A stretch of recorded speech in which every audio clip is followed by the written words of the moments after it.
की कथा ये नहीं कहती कि भक्ति वहां बैठकर जागेगी। शिव महापुराण की कथा तो कहती है आप अपने घर पर बैठकर भी अगर दिल से एक क्षण के लिए भी उस परमात्मा को पुकार लोगे तो भक्ति जाग जाएगी, ये निश्चित है। बहुत हंडा भर के भगवान को जल चढ़ाओ तो भगवान प्रसन्न होंगे, यह हमारा शास्त्र नहीं कहता। किसी में भी शिव महापुराण की ऐसी कोई स्थान नहीं जहां पर लिखा हो कि भगवान को तुम एक टैंकर जल चढ़ाओ या 10 किलो या 20 किलो या 50 किलो दूध चढ़ाओ।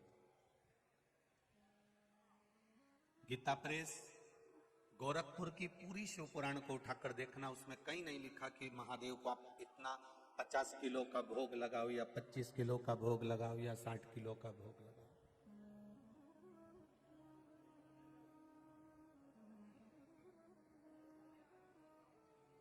ये नहीं लिखा।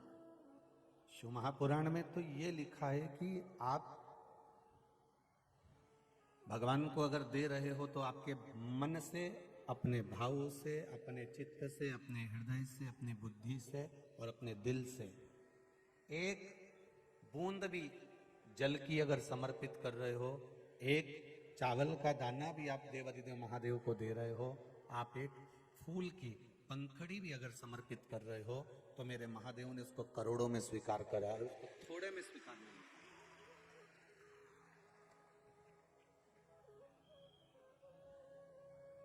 बड़े विचित्र समय में कलिकाल चल रहा है, इस कलिकाल को, इस कलयुग को शिवयुग की ओर हमें बढ़ाना है।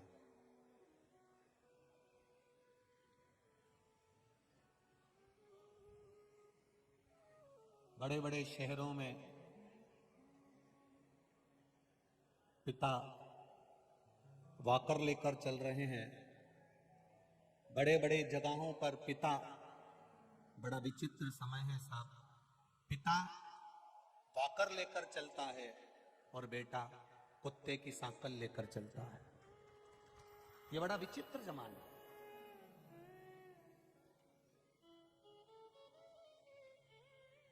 पिता वॉकर लेकर चल रहा है और बेटा सवेरे मॉर्निंग वॉक में घूमने के लिए जाता है तो कुत्ते की सांकल पकड़ कर जाता है, कुत्ते की रस्सी पकड़ कर जाता है, कुत्ते की सांकल पकड़ कर जाता है। हम किन भ्रम में, हमारी चित्तवृत्ति को, हमारे मन को, हमारी श्रद्धा को, हमारे विश्वास को, हमारी दृढ़ता को हम पक्का ही नहीं कर पा रहे।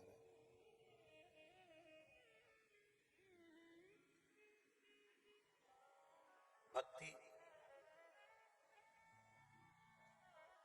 थोड़ी मात्रा में भी अगर आपके भीतर प्रवेश कर गई तो तुम्हें महादेव को ढूंढने की जरूरत नहीं पड़ेगी, मेरा महाकाल राजा तुम्हें ढूंढता हुआ तुम्हारे पास में आ जाएगा।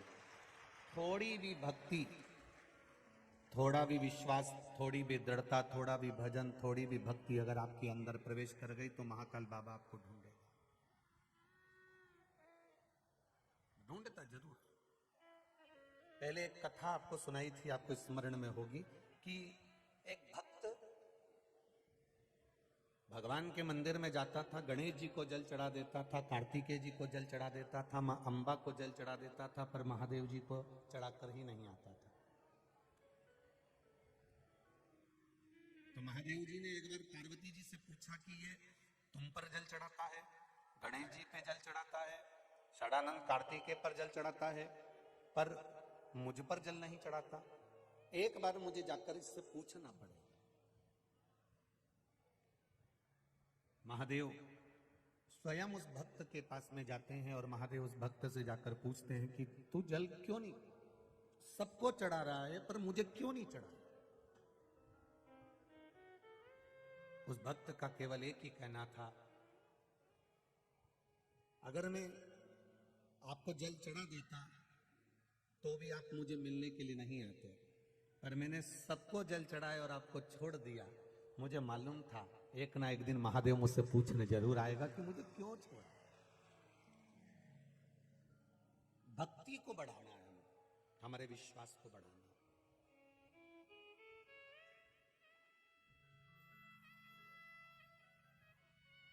दुकान खोलोगे तुम्हारी आय बढ़ जाएगी, एक एजेंसी ले लोगे तुम्हारी आय बढ़ जाएगी, फैक्ट्री खोलोगे तुम्हारी आय बढ़ जाएगी, बिजनेस चालू करोगे तुम्हारी आय बढ़ जाएगी, नौकरी करोगे तुम्हारी आय बढ़ जाएगी, तनख्वाह बढ़ जाएगी।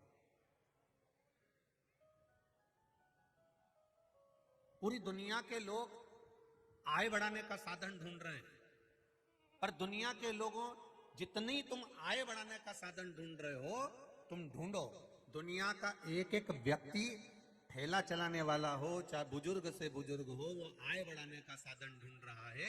मैं दुकान खोल लूंगा आय बढ़ जाएगी, मैं ऑटो खरीद लूंगा आय बढ़ जाएगी, ई रिक्शा खरीद लूंगा आय बढ़ जाएगी, मैं ये कर लूंगा आय बढ़ जाएगी। हमने प्रत्येक मनुष्य सुबह से शाम तक आय बढ़ाने का साधन ढूंढ रहा है, पर वो मनुष्य आज तक नहीं मिला जो उम्र बढ़ाने का साधन ढूंढ रहा हो कि हमारी उम्र कैसे बढ़े।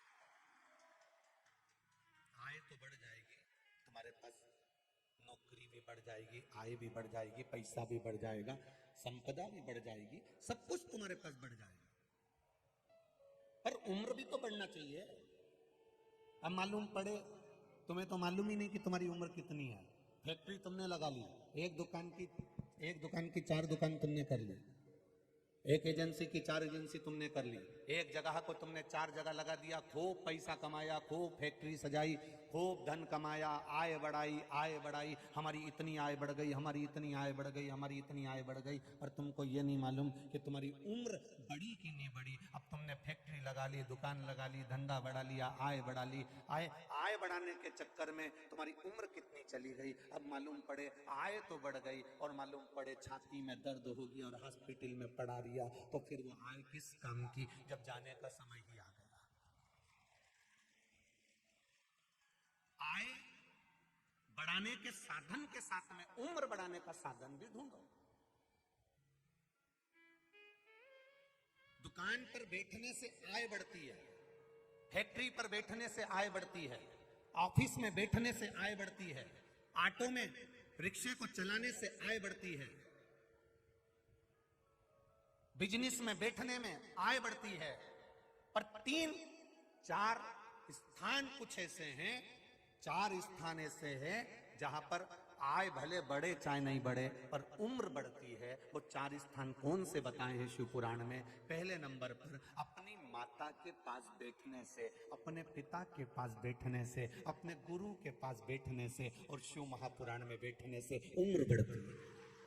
आय बड़ी की नहीं बड़ी पता नहीं, बूढ़ी माँ के चरणों में जाकर बैठोगे तो बुजुर्ग माँ तुमको धन देगी कि नहीं देगी, सोने की चेन देगी कि नहीं देगी, अंगूठी देगी कि नहीं देगी, वो प्रॉपर्टी मकान जमीन जायदाद में से हिस्सा देगी कि नहीं देगी। पर तुमने अगर बूढ़ी माँ की सेवा करी है, माँ के पास जाकर बैठे हो, वो धन भले ना दे पर तुम्हारे सिर पर अगर हाथ रख दिया तो उम्र जरूर बढ़ जाएगी, ये निश्चित।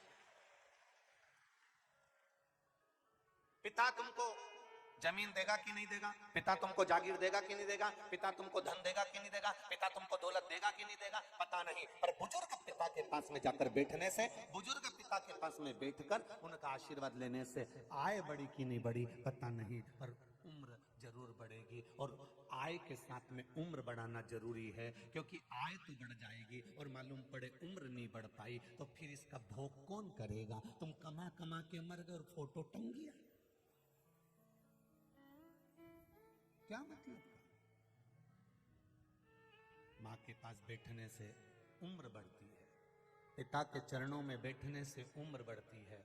किसी सतगुरु के पास में जाकर मौका मिल जाए, कोई सतगुरु मिल जाए, कोई सत्संगी मिल जाए, कोई भजना बली मिल जाए, कोई कीर्तनी मिल जाए, कोई भगवान का नाम जाप करने वाला मिल जाए, उसके चरणों में बैठने से उम्र बढ़ती है। और शिव महापुराण की कथा में जाकर कुछ देर बैठने से, सत्संग में थोड़ी देर बैठने से उम्र बढ़ती है। ये उम्र बढ़ने के स्थान, ये उम्र बढ़ने की जगह है। यहां पर उम्र बढ़ रही है, यहां उम्र घट नहीं रही है, बढ़ रही है।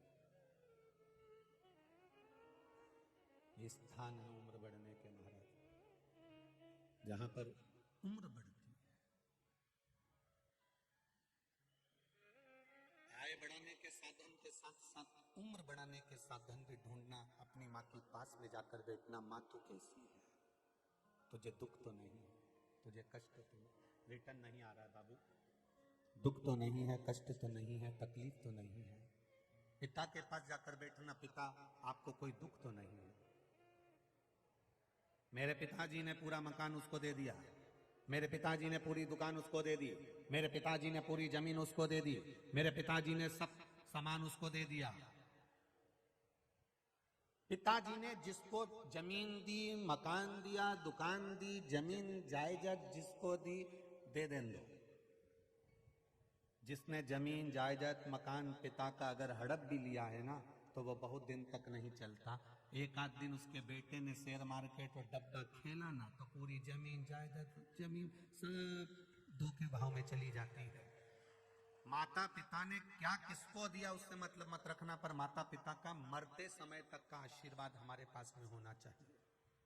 गुरु का आशीर्वाद हमारे साथ होना चाहिए, सतगुरु का आशीर्वाद हमारे साथ होना चाहिए। और शिव महापुराण की कथा में कोई तुमसे पूछे वहां जाने से क्या मिलेगा, कितनी धूप पड़ रही है कड़कड़ाती हुई। आज उज्जैन नगर में कम से कम 8 से 10 लाख लोग पूरी इस कथा के अंदर विराजमान। पूरे उज्जैन की ये बरनागर रोड, क्या पूरी रोडें, पूरी गाड़ियां, बसें सब भरी पड़ी हुई हैं। रेलवे स्टेशन पर भी पांव रखने की जगह नहीं है। माँ छिपरा का जब स्नान लोग सुबह कर रहे हैं तो ऐसा लगता है जैसे कुंभ का स्नान कर रहे हैं। सहजता नहीं है, सरलता नहीं है। एक पंडित चेतन द्वारकाधीश मदन लाल जी शास्त्री, गुलाटी गुरु,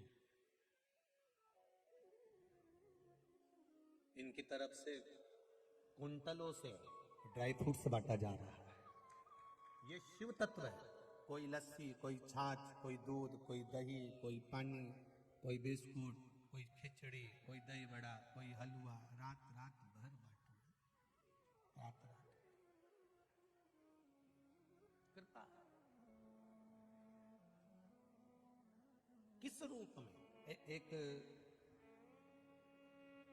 पशुपतिनाथ मंदिर बजरंग नगर इंदौर से रोज किसी भक्त ने एक बस लगा के रखी और इंदौर से एक बस रोज भक्तों को लेकर फ्री आती है और फ्री लेकर जाती है।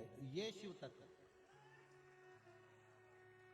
लोग ट्राली लेकर आए हैं, ट्रैक्टर लेकर आए हैं, कोई बस लेकर आया है, कोई गाड़ी लेकर आया है।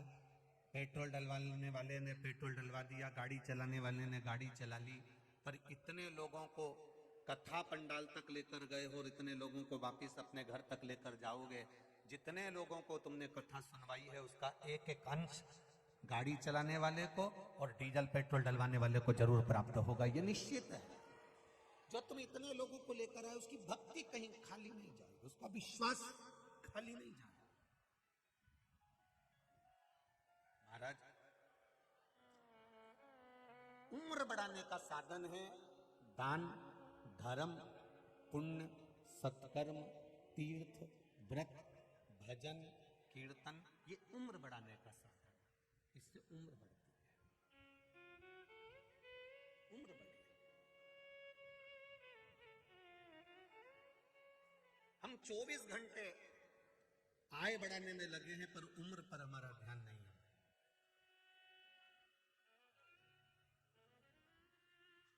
उम्र पर हमारा ध्यान नहीं जा रहा। कमाते कमाते कमाते कमाते इतने डूब गए कि जो तुमने कमाया वो अपने ही शरीर पर लगा रहा है। अब बीमारी में लगाना पड़ रहा है, अब रोग में लगाना पड़ रहा है, तकलीफों में लगाना पड़ रहा है।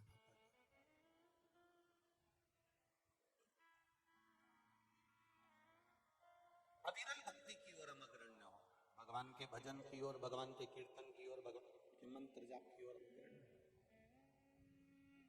जितनी हम भक्ति को बढ़ाएंगे उतना मेरा महादेव आपके करीब में आता चले जाएंगे। तो एक लाइन आप लोग गुनगुनाते रहते हो कि तुम रूठे रहो भोले, हम तुम्हें मना लेंगे, आहों में असर होगा तो घर बैठे बुला लेंगे। अगर हमारी भक्ति में बल होगा, हमारे विश्वास में बल होगा, हमारे भजन में बल होगा, हमारी भक्ति बढ़ेगी, हमारा विश्वास बढ़ेगा, हमारी दृढ़ता बढ़ेगी, हमारा भजन बढ़ेगा, तब तुम्हें महादेव को ढूंढने के लिए नहीं जाना पड़ेगा। महादेव तुम्हें ढूंढता हुआ तुम्हारे दरवाजे पर आएगा और तुम्हें दर्शन देकर जाएगा। भक्ति को बढ़ाओ, अपने भजन को बढ़ाओ।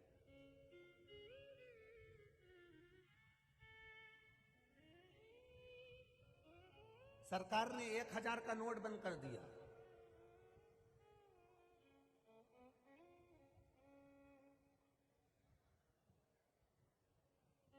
सरकार 1000 का नोट बंद कर दी और परमात्मा ने 100 साल की उम्र बंद कर दी। 1000 का नोट किसी किसी के पास में होता है और वो भी किसी काम का नहीं होता है, क्योंकि बंद हो गया। 100 की उम्र भी परमात्मा ने बंद कर दी। किसी किसी की 100 की उम्र होती है और वो भी काम की नहीं होती है, शरीर पलंग पर पड़ा रहता है, भजन कीर्तन स्मरण कुछ नहीं हो पाता है। भजन की उम्र 100 वर्ष नहीं है। भजन की उम्र तो तुम्हारा बचपन, तुम्हारी जवानी, तुम्हारी अधेड़ी, ये जितनी भगवान ने दी है, जब तक शरीर चले तब तक भगवान की विरल भक्ति में डूबने के लिए ये शरीर परमात्मा ने दिया है। जब तक शरीर चले, और जब तक ये शरीर चले तब तक इसको परमात्मा में डुबाने का प्रयास करें।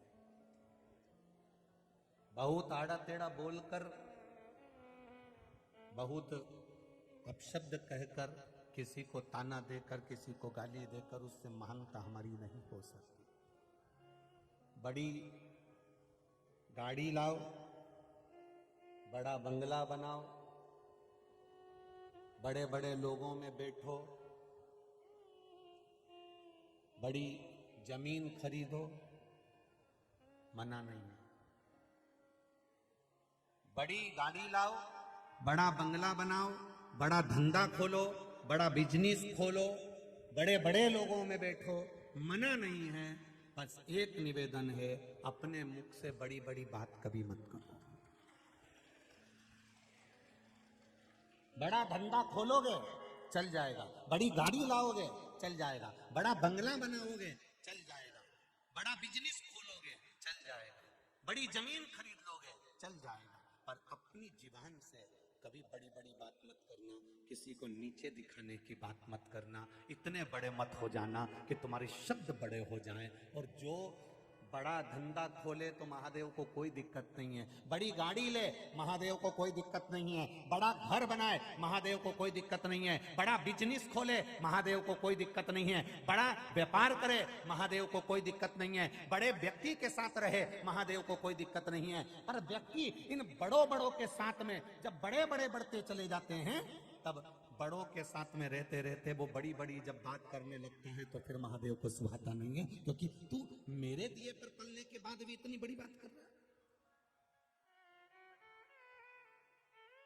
बड़ा धंधा खोलोगे तो महादेव खुश होंगे, बड़ा व्यापार करोगे महादेव खुश होंगे, बड़ा घर बनाओगे महादेव खुश होंगे, बड़ा काम धंधा करोगे महादेव खुश होंगे, बड़े लोगों के साथ रहोगे तो महादेव खुश होंगे। पर बड़ी बड़ी बात मत करना, तू मुझे पहचानता नहीं है, मैं उसके साथ रहता हूं। किसी भी बड़े के साथ रहना।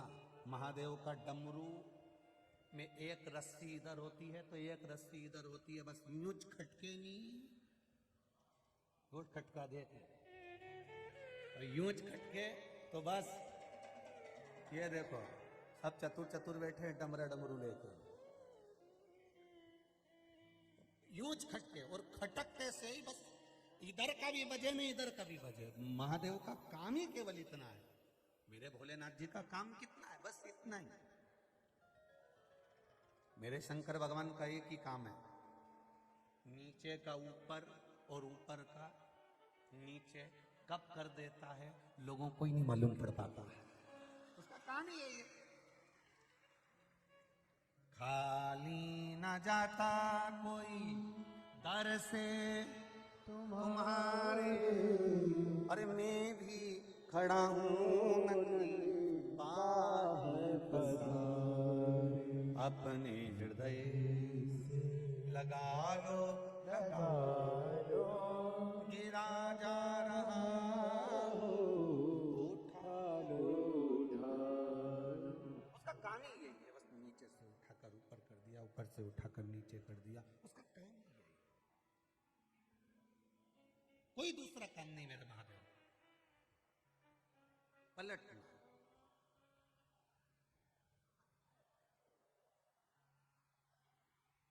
सारी समस्या का हल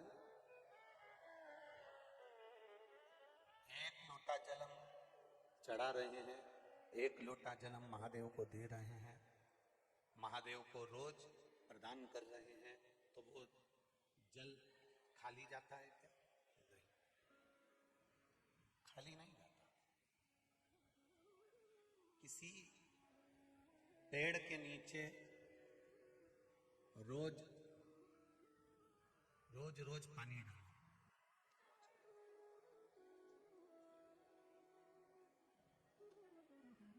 किसी वृक्ष के नीचे। एक बड़ा सुंदर संवाद, एक बहुत सुंदर चरित्र है कि एक महिला कुएं पे से पानी भरकर लेकर जाती है और उसके हंडे में 2-3 छेद हैं, उसके हंडे में, मटके में 2-3 छेद हैं। अब महिला पानी लेकर जा रही है, उसके हंडे में छेद है, उसके मटके में छेद है, और महिला जब पानी लेकर जा रही है तो उसके हंडे में जो छेद है उसमें से पानी गिरता गिरता गिरता गिरता जाता है। वो घर पे लेकर जाती है तो थोड़ा सा पानी बचता है।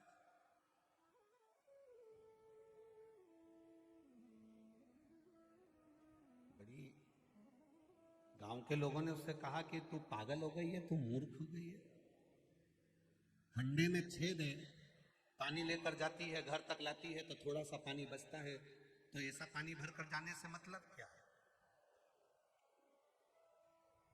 हंडे में जो छेद है, फिर ऐसा पानी भरकर लाने से क्या मतलब है? अब एक स्त्री, एक नारी पूरा घड़ा भरकर लेकर जा रही है, उसमें कोई छेद नहीं, उसका रास्ता इधर है, इसका रास्ता इधर है, कुएं पे रोज मिलती है, दोनों की बात होती है। एक दिन इधर जाने वाली ने इधर वाली से कहा, आज तू मेरे साथ चल मेरे घर। वो हंडे को कुएं पे रखकर इसके घर चल दी, और फिर 2 दिन बाद इधर जाने वाली ने कहा कि तू मेरे साथ मेरे घर चल। तो इधर वाली जब इधर की ओर जाने लगी, जाते जाते जाते जाते उसने क्या देखा कि मेरे घर के रास्ते पर तू एक पेड़ नहीं, एक पौधा नहीं, एक पुष्प नहीं, केवल कांटे कांटे लगे हैं। और इसके घर जाते हैं ना तो आसपास में इतना घास, इतनी हरियाली, पौधे, पेड़, वृक्ष सब हरे भरे हैं। उसका कारण क्या है? इधर जाने वाली स्त्री ने कहा, मैं इन पेड़ों को भले पानी नहीं देती, मैं इन वृक्षों को भले जल नहीं देती, पर मेरा हंडा अगर फूटा है ना, उसमें से जो पानी गिरता हुआ रोज जाता है, वो एक बूंद भी पानी अगर इनको मिल जाता है तो ये मुझे फल भी देते हैं और फूल भी देते हैं। ये मुझे फल भी दे रहे हैं, फूल भी दे रहे हैं, छाया भी दे रहे हैं, और मुझे सब कुछ प्रदान कर रहे हैं। बाहर की आवाज इधर आ रही है। फल भी दे रहे हैं, फूल भी दे रहे हैं, वृक्ष भी। ये वृक्षों को जो थोड़ा बहुत मिला है, इन वृक्षों को थोड़ा बहुत जो प्राप्त हुआ है, इन वृक्षों को जो थोड़ा बहुत मिला है, उससे ये फल भी देते हैं, छाया भी देते हैं और फूल भी देते हैं। अब इसको नहीं मालूम कि मेरा हंडा जो फूटा हुआ है, उसमें से जो पानी गिर रहा है, उससे ये वृक्ष हरे हैं। मेरा हंडा जो फूटा है, उसमें से जो पानी गिर रहा है, उससे ये फूल है, उससे ये फल है। वो तो बस निकल कर जा रही है।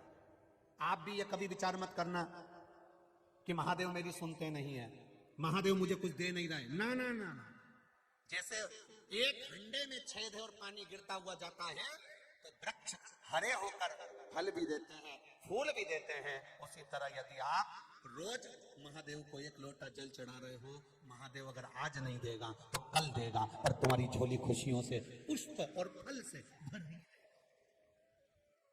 वो भरेगा, ये निश्चित।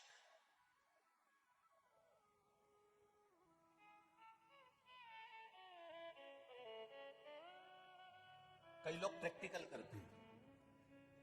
सियोर वाला महाराज कह रहा है तो एक आध महीना करके देख लेते,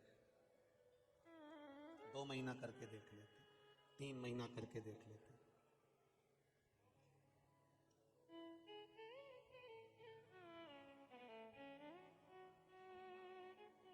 नहीं, विश्वास नहीं है शिव मंदिर मत जाओ, भरोसा नहीं है तो मंदिर तक मत जाओ। हम तो आपसे भी कहते हैं, जितने लोग यहाँ रोड पर बैठकर कथा सुन रहे हैं, गाड़ियों पर चढ़कर कथा सुन रहे हैं, ट्रैक्टर ट्राली में पन्नी लगाकर कथा सुन रहे हैं, प्रसाद बांटने की टेबल के नीचे घुसकर बैठकर कथा सुन रहे हैं, तप तपाती हुई रोड पर बैठकर कथा सुन रहे हैं, शायद उज्जैन के इतिहास का पहला कथा होगी जहां रोड पर टेबल के नीचे, गाड़ी के नीचे, एम्बुलेंस के पास, फायर ब्रिगेड के पास, जहां मौका मिल रहा है वहां बैठकर कथा सुन रहे हैं। इन सबसे केवल इतना सा कहना है, आप तक जहां तक हमारी आवाज जा रही हो, उनसे एक निवेदन है, आपके भीतर विश्वास है, इसलिए आप इतनी चिलचिलाती हुई धूप में बैठकर कथा सुन रहे हो, आपका विश्वास पक्का है, इसलिए आप शिव महापुराण की कथा को इतनी अधिक मात्रा में बैठकर सुन रहे हो।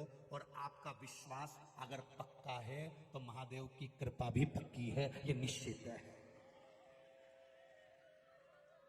आपका भरोसा पक्का है, आपका विश्वास पक्का है, आपकी दृढ़ता पक्की है। बूढ़ी बूढ़ी माएं पैदल, छोटे छोटे बच्चे चले जा रहे हैं, चले जा रहे,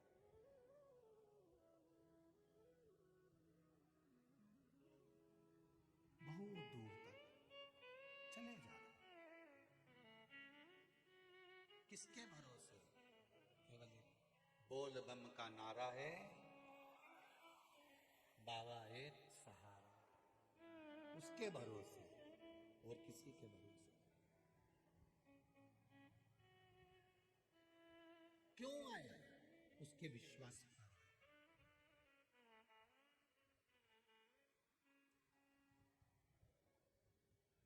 कई लोग हमसे कहते हैं, ये आए हैं इनसे मिलो, वो आए हैं उनसे मिलो, वो आए हैं उनसे मिलो। हम एक ही बात कहते हैं, ये भी तो हरियाणा, पंजाब, दिल्ली, राजस्थान, गुजरात सब जगह से आए हैं, तुम तो केवल उज्जैन से आए। अपना घर छोड़कर तुम केवल होटल तक पहुंच गए, अपना घर छोड़कर केवल हमसे मिलने पहुंच गए, तो ये भी तो इतने कोसों दूर से आए हैं। अगर हम इनसे मिलने नहीं आते तो तुमसे भी काहे को मिले? किस बेस पे मिले?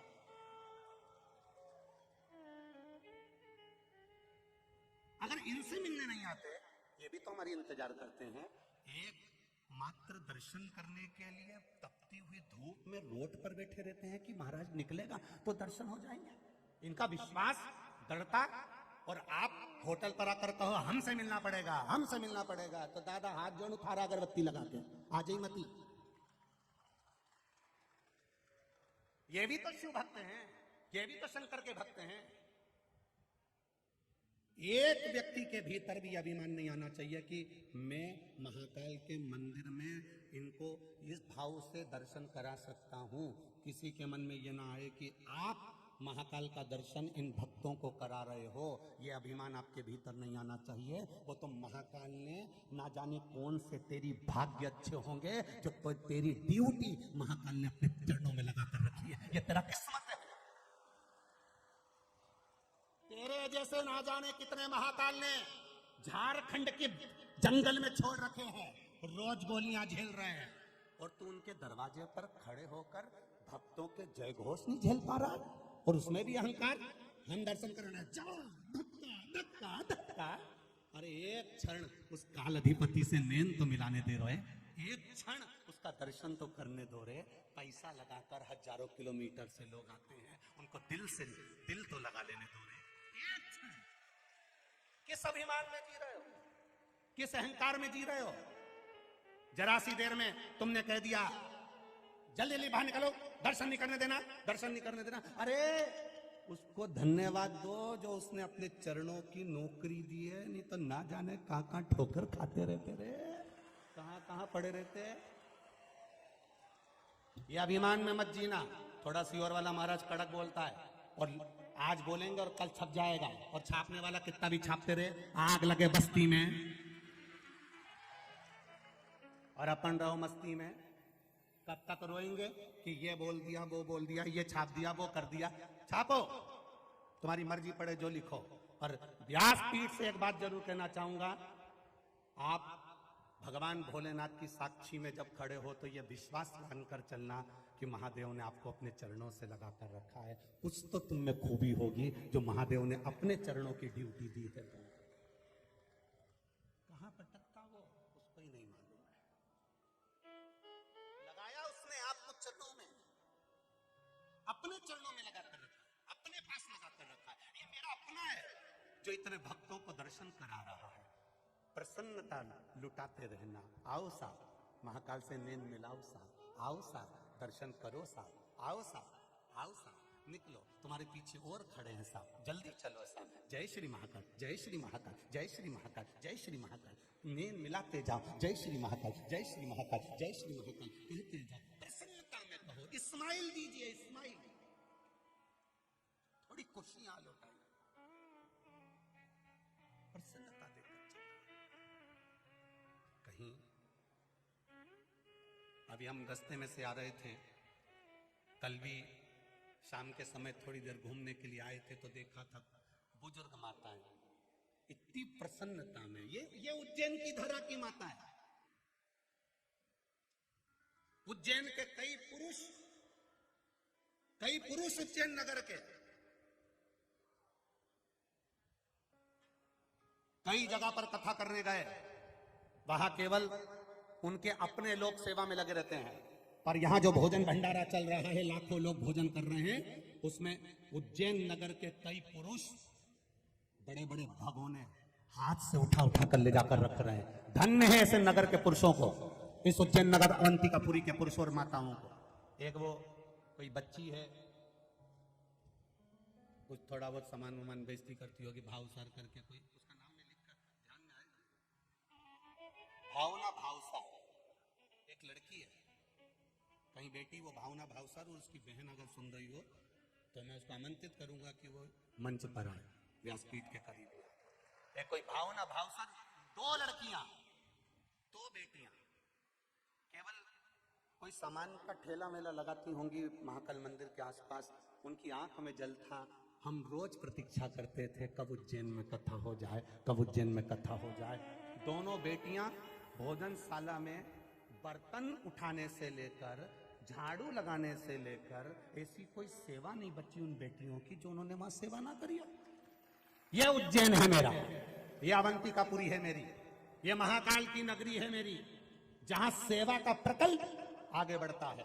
कोई माँ छिपरा को स्वच्छ बनाने में लगा हुआ है, कोई हमारे उज्जैन को स्वच्छ बनाने में लगा हुआ है, कोई मंदिरों के आनंद स्वच्छता में लगा हुआ है।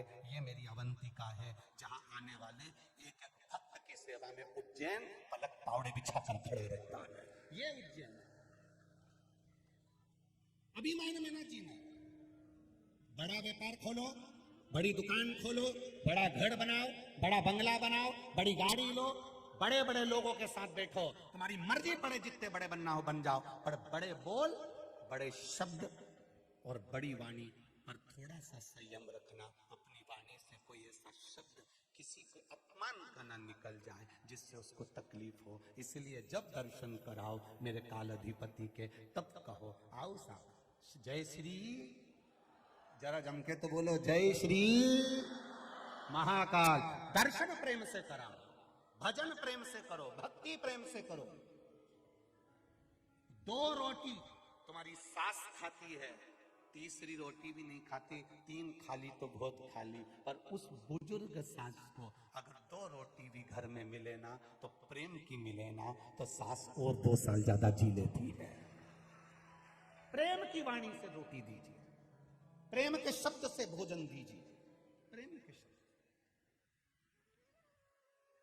प्रेम के शब्द। अरे कितनी विचित्र विडंबना का समय है कि लोग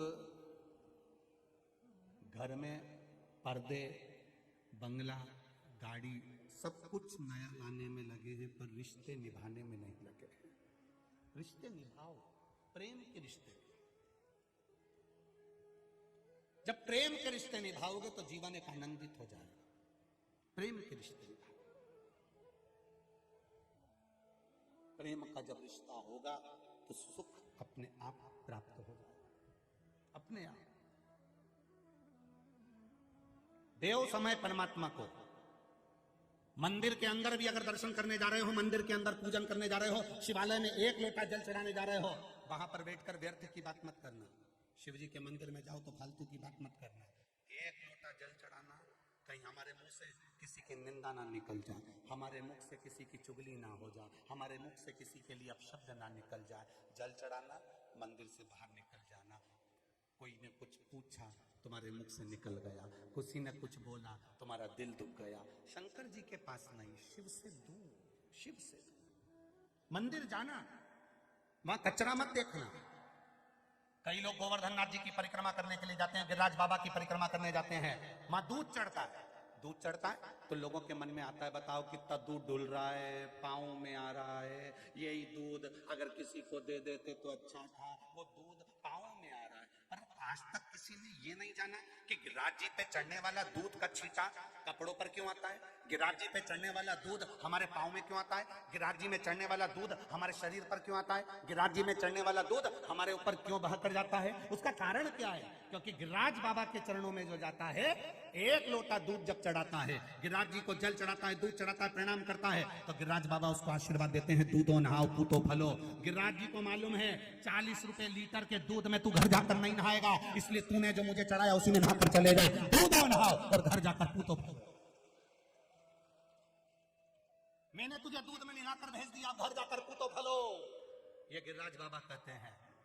महाकाल राजा पर एक बूंद पानी चढ़े ना चढ़े, अगर महाकाल बाबा पर एक बूंद पानी तुम्हारा चढ़े ना चढ़े, अगर दूर से भी मेरे काल अधिपति का बस केवल दर्शन हो जाए तो समझ लेना कि तुमने जल चढ़ा दिया है, तुमने जल चढ़ा दिया, चढ़ा दिया। दूर से भी अगर दर्शन हो रहा है, मेरे काल अधिपति का मात्र दूर से दर्शन हो रहा है, तो समझ लो तुमने जल चढ़ा दिया। कितना सुंदर लिखा है वायव्य संहिता में। वायव्य संहिता में लिखा है, जब कोई देवादिदेव महादेव को जल चढ़ाता है, जल की धार चढ़ती हुई अगर शंकर के शिवलिंग पर तुम्हें दिख जाती है, तो वो जल जिसने चढ़ाया है, वो जल की धार जो दिख रही है, जितने लोग उस जल की धार को चढ़ता हुआ देखते हैं, उतने लोगों की तरफ से शंकर को वो जल समर्पित हो जाता है। मात्र धार का दर्शन।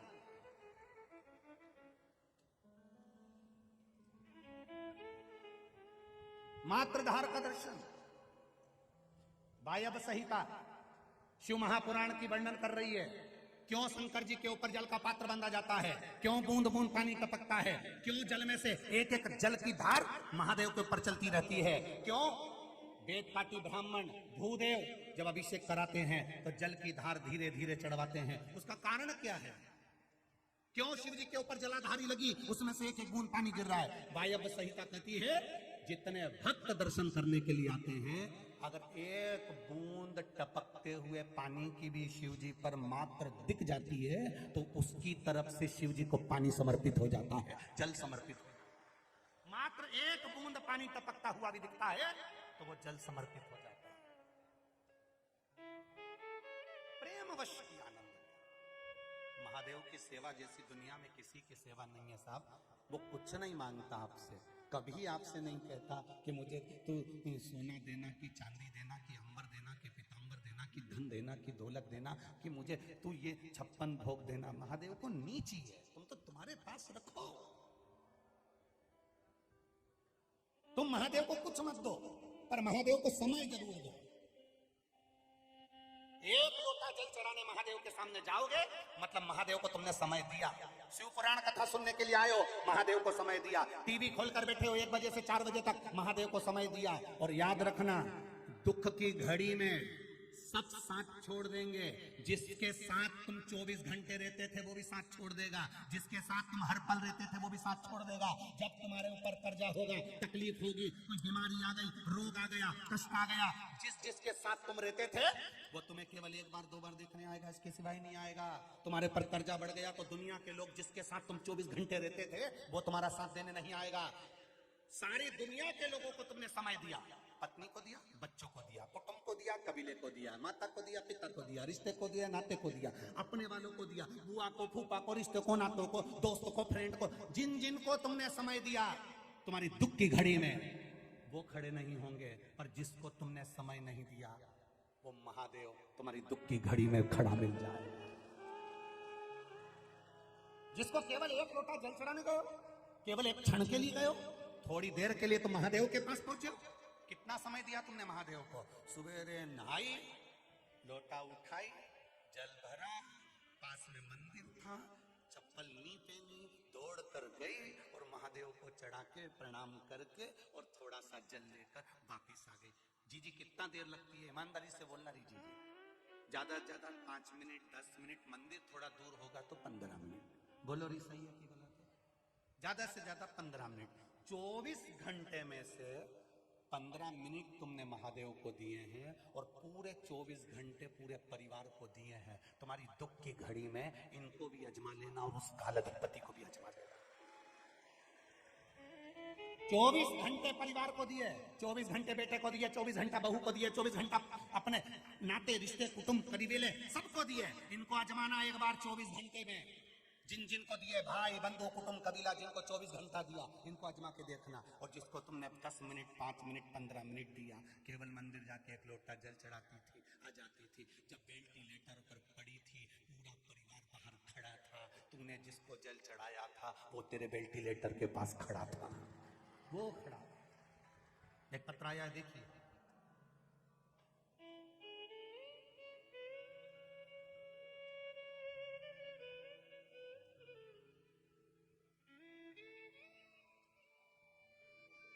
सीमा मरूठिया, मोबाइल नंबर लिखा है 91 पीपली नाका उज्जैन। आप ही हैं? दोनों हाथ हिला दो एक बार। गुरुदेव, मैं अपने जीवन से हार चुकी थी। अचानक एक दिन टीवी पर आपकी कथा आ रही थी जिसमें आप पशुपति व्रत का महत्व बता रहे थे। तो आपका उद्बोधन, एक लोटा जल हर समस्या का हल। गुरुदेव, मैंने पशुपतिनाथ का व्रत किया, वह जल चढ़ाया, महादेव जी पर आरंभ किया। गुरुदेव, मेरे 14 वर्ष का लड़का जो जन्म से विकलांग, बड़ी बीमारियों से जूझ रहा था, पूरा शरीर काम नहीं करता था, पलंग पर पड़ा रहता था, 14 साल का था। गुरुदेव, मेरा 14 वर्ष का लड़का जो कि विकलांग है, जन्म से विकलांग था, बड़ी बीमारियों से ग्रस्त था, वो शांत हो गया। जब 14 साल का लड़का शांत हो गया तो एक माँ की दशा क्या होती है गुरुदेव, आप जानते होंगे। मैंने सब विश्वास छोड़ दिया, सब काम छोड़ दिया, पर आपके शब्द सुनकर विश्वास पक्का हुआ। शिव जी को एक लोटा जल चढ़ाना चालू करा, पशुपतिनाथ का व्रत करना प्रारंभ करा और बाबा से प्रार्थना करी। मेरा बेटा बड़ा सुंदर था, बहुत अच्छा था, अगर आप कृपा करेंगे तो वापिस मेरी झोली में मुझे बेटा ही दोगे, और आप कृपा करोगे तो मेरी झोली में बेटा आएगा। गुरुजी, आप कहते हो बाबा से जो मांगा है उसने दिया है, परीक्षा जरूर लेता है। मेरा 14 साल का बेटा ले लिया और बाबा से जब प्रार्थना करी और जल चढ़ाया, विनती करी, मेरा एक बेटा फिर मुझे बाबा ने दे दिया। ये शिव तत्व। बैठिए बहन, हर हर मां, ये तत्व है शंकर का, ये उदारता मेरे शिव की है। पढ़ा एक पितृ, एक यहाँ कोई बच्चा बैठा नागपुर से आया होगा जो शरीर से पूरा विकलांग था, जिसके मुंह से राल टपकती रहती थी, पलंग पर पड़ा रहता था। एक कोई नागपुर का बच्चा है, कहीं बैठा होगा, यजमान परिवार में ही उसका।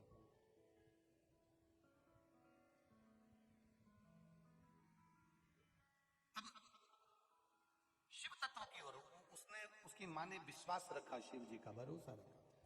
उसने कहा सब ठीक होते हैं तो ये क्यों नहीं हुई। एक पत्र और बड़ा सुंदर है, देखिए।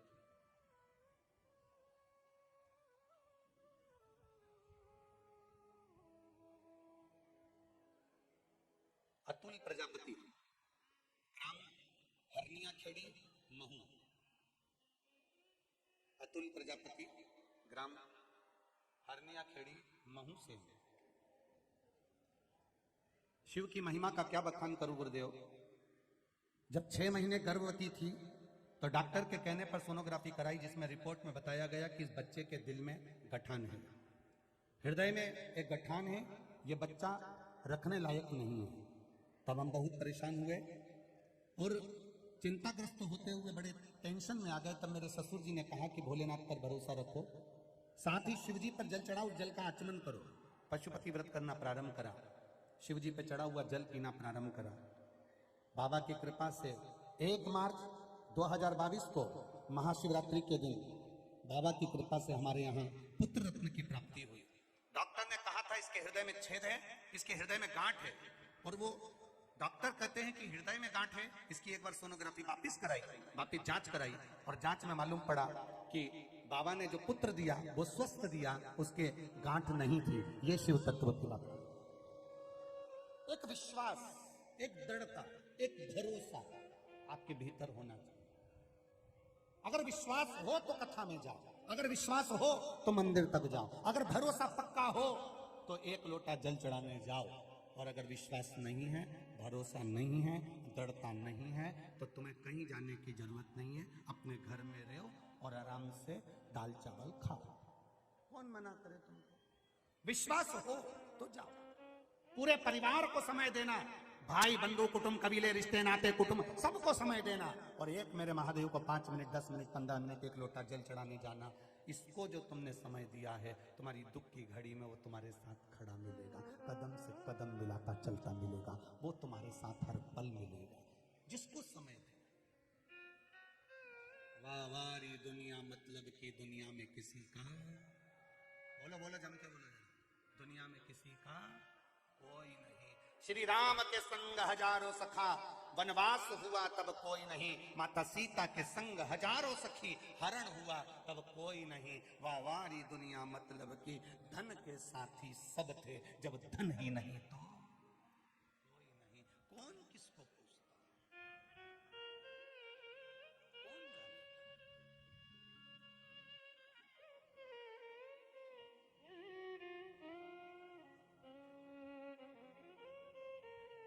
किसी का कोई साथ देने वाला नहीं।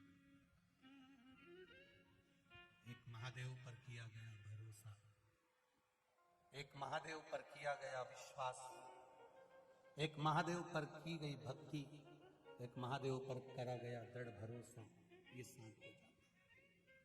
दृढ़ भक्ति, दृढ़ विश्वास, भरोसा। और जब महादेव पर करा गया भरोसा, महादेव पर करी गई दृढ़ भक्ति, महादेव पर करा गया विश्वास प्रबल हो जाए, तो समझ लो कि हमारे बीच में परम पूज्य गुरुदेव 1008 श्री चारधाम मंदिर शांतेश्वरानंद जी महाराज जी पधारे। एक बार जोरदार ताली बजाएं महामंडलेश्वर।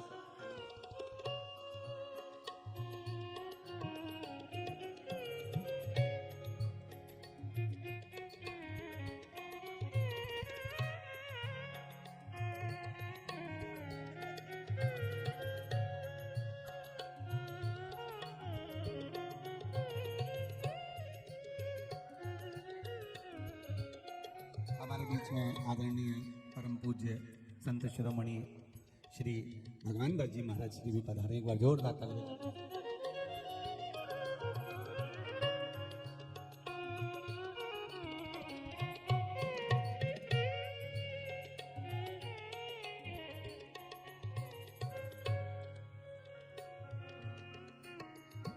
एक विश्वास दृढ़, एक भरोसा पक्का। और जब विश्वास भरोसा दृढ़ होता है, तब कहीं ना कहीं परमात्मा का साक्षी करो।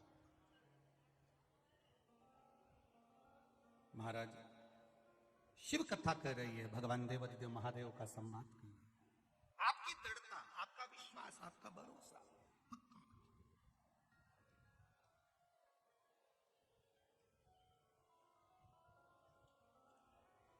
इस पूरे आकाश में, जितना बड़ा आकाश जितना बड़ा नहीं होता उतना अपने हृदय का आनंद बड़ा होता है। आप जहां बैठकर मुस्कुराओगे, आप जहां बैठकर खुशी से अपनी जिंदगी निकालोगे, आकाश से बड़ा अपने दिल का आनंद बड़ा होता है। नारी से बड़ा नारी का सुहाग होता है, और राम से बड़ा राम का नाम होता है, ये निश्चित है। आकाश से बड़ा हमारे दिल का आनंद है। कभी ये मत सोचना कि हमारे पास गाड़ी नहीं, हमारे पास बंगला नहीं, हमारे पास जमीन नहीं, हमारे पास जायदाद नहीं। कई लोग कहते हैं काश उज्जैन में मेरी भी एक होटल होती। आप लोगों में से भी कई लोग ऐसे होंगे जो काश उज्जैन में मेरे पास एक होटल होती। और कोई कोई ऐसा भी मिलेगा वो कहता है काश उज्जैन में मेरा छोटा सा घर होता तो बड़ी कृपा होती। आप होटल का सपना देख रहे हो, वो उज्जैन में एक छोटे से घर का सपना देख रहा है। और कोई कोई ऐसा होता है, जितने लोग आस्था पर कथा सुन रहे हैं उसमें से कुछ लोग ऐसे भी होंगे कि घर की नहीं सोचे होंगे, होटल की नहीं सोचे होंगे, उनने इतना ही सोचा होगा काश मैं भी उज्जैन की कथा में होती तो क्या बात। सोच वाली बात, ये विचार वाली बात। किसी को वैकुंठ प्रिय लगता है, किसी को ब्रह्मलोक प्रिय लगता है, किसी को इंद्रलोक प्रिय लगता है, पर जो महाकाल के भक्त होते हैं उनको तो महाकाल ही प्रिय लगता है। इसके सिवा कुछ नहीं।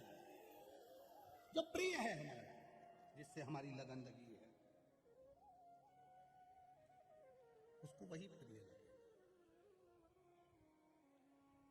आप जाओ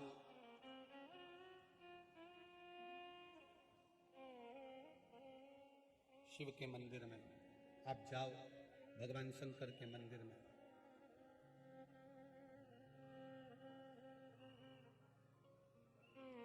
जब आप भगवान शिव के मंदिर में जाएंगे, भगवान शंकर के मंदिर में जाएंगे, शिव की स्तुति करने के लिए जाएंगे, तो जीवन का एक आनंद अपने आप पाएंगे। उसको ढूंढने नहीं जाना पड़ेगा, तो आपको ढूंढेगा। तारकासुर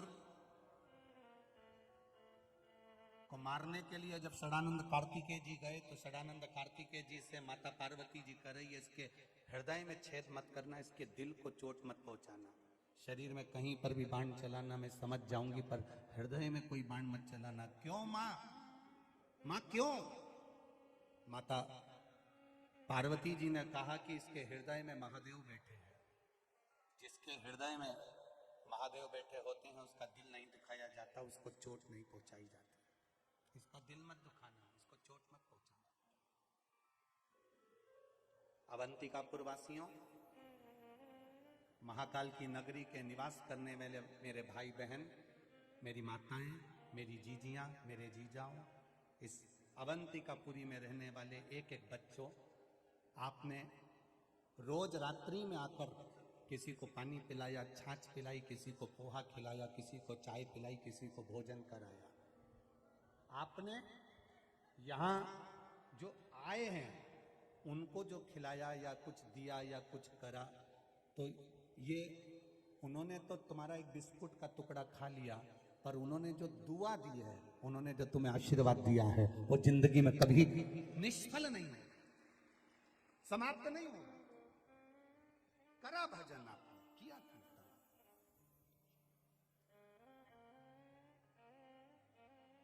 आज छठा दिन हो जाएगा, कल सातवां दिन विराम हो जाएगा। सुबह 9 बजे से 12 बजे तक कल की कथा हो जाएगी। फिर 14 तारीख से देपालपुर में प्रारंभ हो जाएगी 1 बजे से 4 बजे तक माता प्रसूति शिव महापुराण कथा। पर जो दर्शन का भाव मिला, जो सेवा का भाव मिला, जो आनंद का भाव मिला, वो कम ना मिला है उज्जैन से।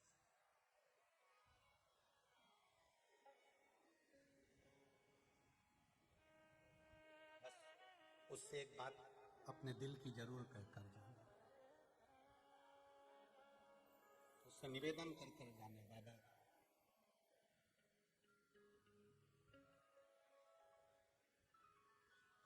जहां भी रहूं तो मेरे हृदय में हमेशा समाया रहे, जहां भी।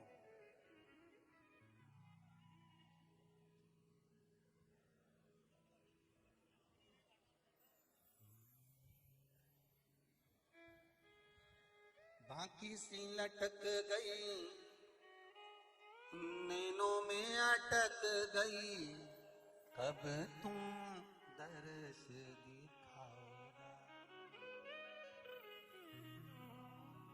बाकी सी लटक गई, नैनों में अटक गई, कब तुम दर्श दिखाओगा। अरे हिचकी ना रुके भोले, हिचकी ना रुके भोलेनाथ, मने थारी याद सतावे। ओ उज्जैन के महा मने थारी याद। उज्जैनी छोड़ो महाकाल, उज्जैन छोड़कर हमारे साथ 2 कदम मेरे घर तक तो चलो महाकाल। 2 कदम मेरे दरवाजे, 2 कदम चलो। बस तेरी कृपा, तेरी दया, तेरी उदार सुन के भक्तों की पुकार, हो के नंदी पे सुन के होके नंदी पे काशी नगरी से आया मेरा भोलेनाथ। सुन के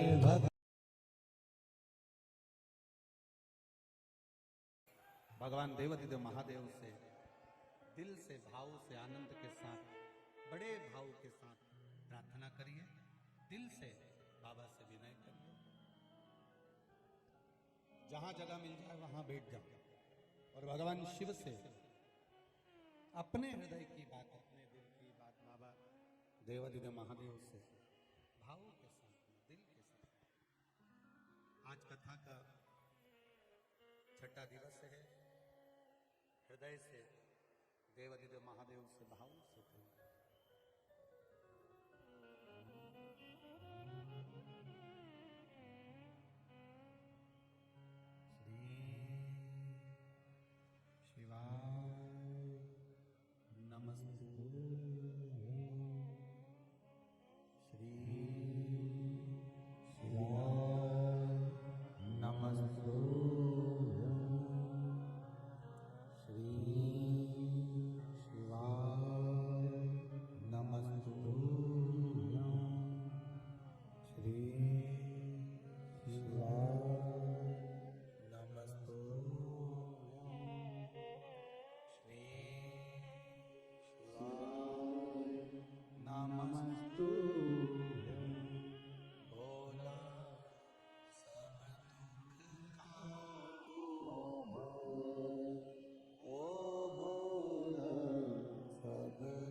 शिव से करी गई प्रार्थना देवाधिदेव महादेव को चढ़ाया गया 1 लोटा जल।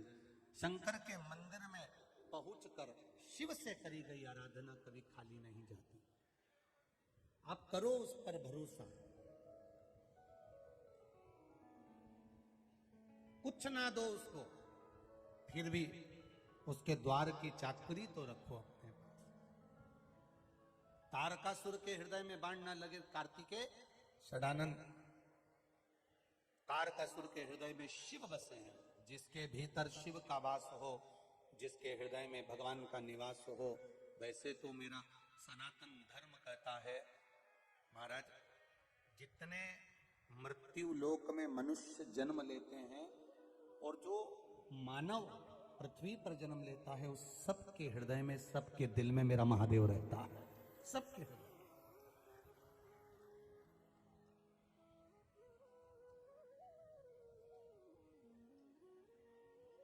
हमारा हिंदू धर्म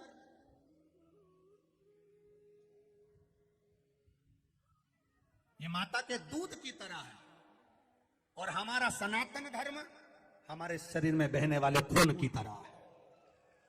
दोनों हमारे लिए जरूरी है, दोनों जरूरी है। विश्वास के साथ में किया गया भजन टलता नहीं, कटता नहीं। भरोसा दृढ़ी रखिए।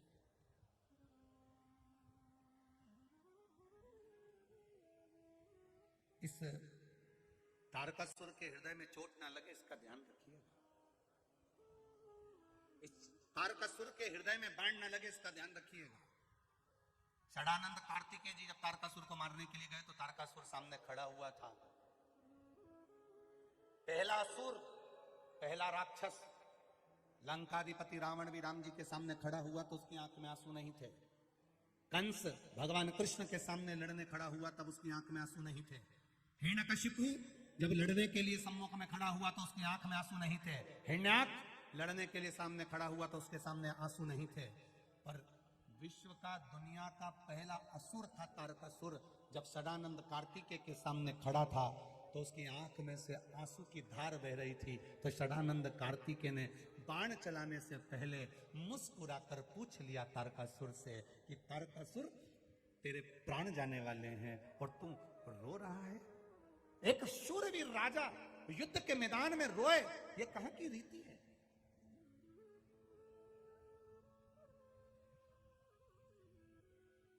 ये कहां की रीति है? एक बच्चा अंदर रो रिया है, उसकी मां से कहो, अरे छोरा रो रिया, देख ले जरे। अभी जाऊंगी देख लूंगी, उसका तो काम ही रोने का। मानी गई। छोरा रोया, ए बहू चली जा, ओके देख ले नाना के, वो रो ही रिया है, जा जरा छोरा के देख। बहू नहीं गई, काम में लगी रही, होगा तो काम ही रोने। और छोरा रोया, बहू नहीं गई, छोरा रोया, उसकी मां नहीं गई, और एकदम छोरा चीख कर रो दे, तो मां जाएगी कि नहीं जाएगी? अरे जम के बोलो जरा, जाएगी ना? एकदम चीख कर रोया, मां पहुंच गई। उसी तरह तुम रोज मंदिर जाते हो, रोज रोज उससे कहते हो और तुम कहते हो वो सुनता नहीं, सुनता नहीं, सुनता नहीं। छोरा रोज रोए, माँ सुने ही नहीं, का तो काम ही ये है। पर तू एक दिन छोरे ने दिल से जब रो दिया तब परमात्मा भी प्रकट हो गया। दिल से रोया, छोरा चीख कर रोया, माँ आ जाती है, और भक्त जब दिल से रोया तो परमात्मा आ जाता है। ये निश्चितता है, वो आता है। दिल से जब हमने पुकारा, दिल से जब हमने उसको भजन किया, दिल से जब हम कहते हैं, वो भी दौड़ कर आता है। और अंत समय प्रभु वचन दिया तो निभान पड़ेगा। आए ना आए प्रभु कुटुंब कबीला। दीनानाथ को नहीं गाएगा, पहले इनको गाने देना। आए ना अंत समय प्रभु और वचन दिया तो, बस उसने वचन दे दिया तो नहीं माने, निश्चित है। तुम मंदिर में जाती हो ना, ऊपर से आंसू मत बहा। मंदिर में किसी को आंसू दिखाने की जरूरत नहीं है। मंदिर में किसी को साड़ी कपड़ा दिखाने की जरूरत नहीं है। मंदिर में भगवान को रिझाने के लिए जाओ, दिल से उसको पुकारो, दिल से। कुछ नहीं बने तो भजन की एक लाइन गुनगुना लिया करो, भोलेनाथ दया करना,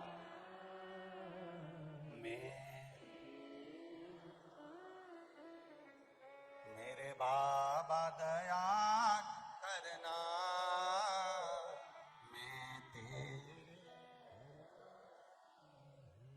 मैं उसके भरोसे हूं। अब कुछ ना बने तो भजन की एक लाइन गुनगुना।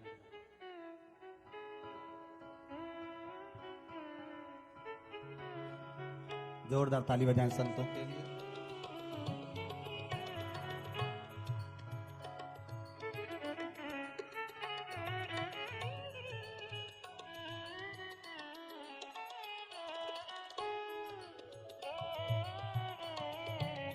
हम उसके भरोसे पर जिए, हम उसके सहारे पर जिए। मेरे बाबा दया, आवाज नहीं आई, पूरा बंडाल एक साथ बोलो, हम उसके भरोसे पर हैं। मेरे बाबा,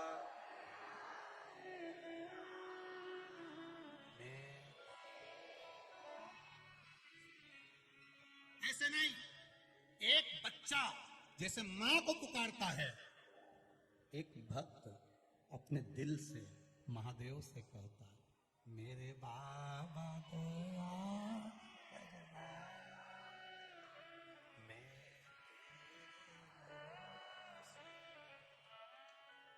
ना घर के भरोसे हूं, ना परिवार के, मेरे बाबा दया करना,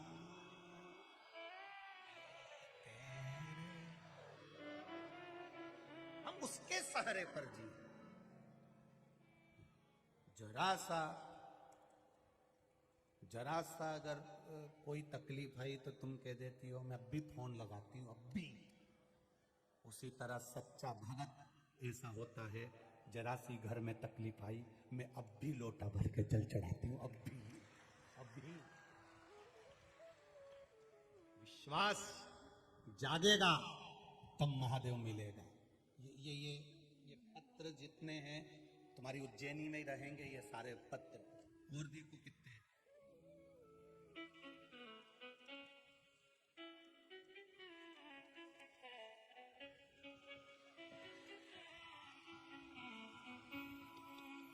ये सब उज्जैनी में रहना है, और उज्जैन का एक एक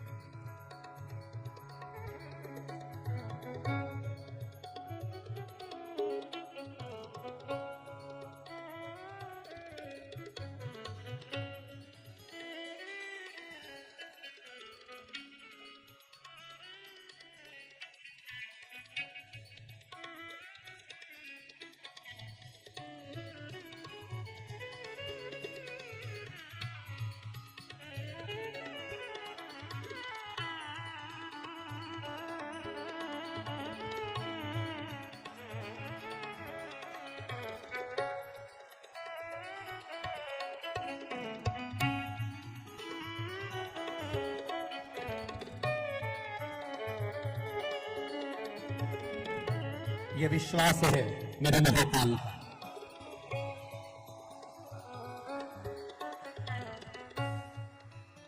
ये महाकाल का विश्वास, ये उसका भरोसा है। जिसने दिया है उसके लिए लिखा है कि ये मेरे महादेव ने मेरा साथ दिया। इसमें एक एक मोबाइल नंबर है, एक एक एड्रेस है। जिसके मन में संशय हो इसके यहाँ पहुंच जाना और पूछना कि काल अधिपति ने दिया कि नहीं दिया, कृपा करी कि ना। ये उसकी करुणा है, ये उसकी उदारता। ना हमारे पास में भभूति है, ना कोई बेल है, ना कोई भस्म है, और ना हम कोई तंत्र जानते हैं, ना मंत्र जानते हैं। हम तो बस इतना जानते हैं कि सारी समस्या का हल एक लोटा जल है, बस इतना जाना है।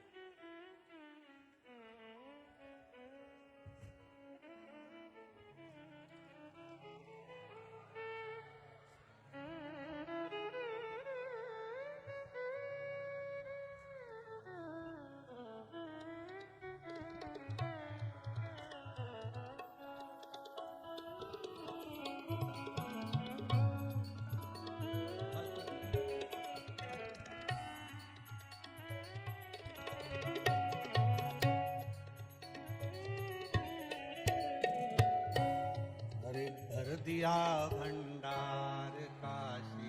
खड़े नहीं होगे, बैठे रहो, बस ताली बजाए, एक लाइन गाएंगे फिर कथा पे चलेंगे। अरे भर दिया भंडार काशी, कर दिया माला माल काशी। ओ दोनों हाथों से, बैठे बैठे,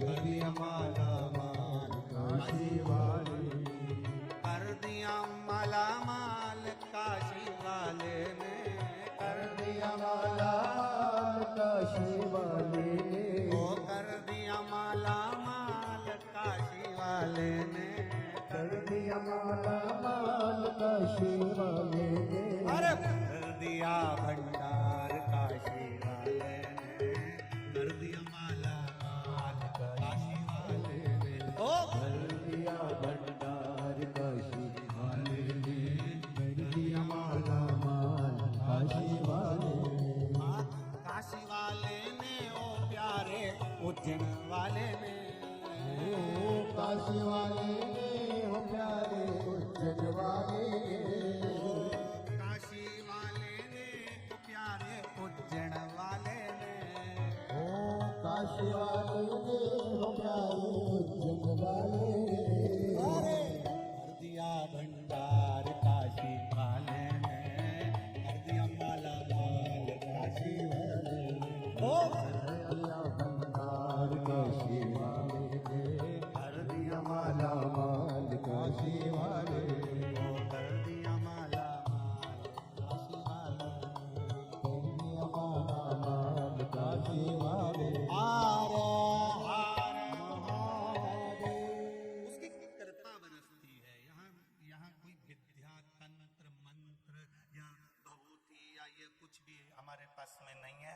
हम तो इतना जानते हैं कि आप जितने दृढ़ शिव के प्रति हो, जितना आपका भरोसा शंकर जी के प्रति जागृत होता चले जाएगा, उतना महादेव आपकी सुनता चले जाएगा और झोली भरता चले जाएगा। आप विश्वास रखिए,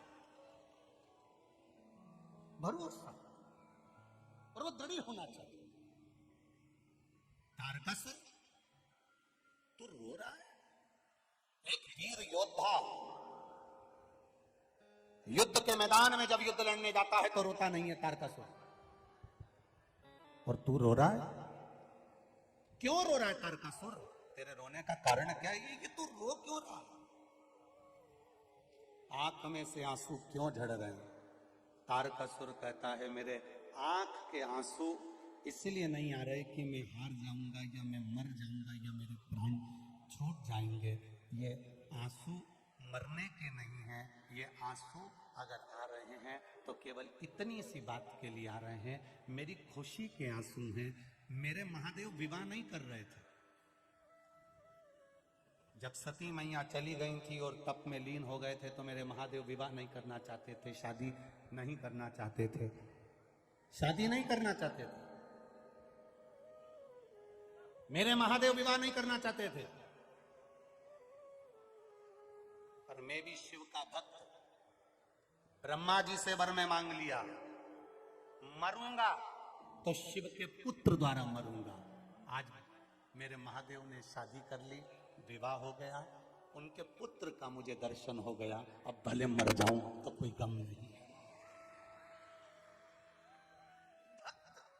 भगवान से मांगते क्या है? क्या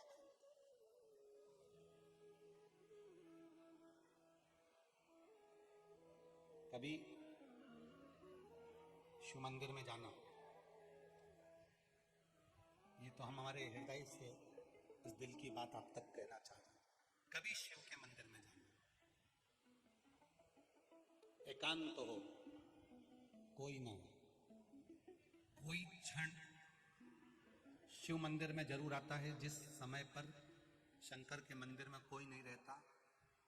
मंदिर के अंदर नहीं बैठ सकते तो उसके प्रांगण में बैठ जाओ।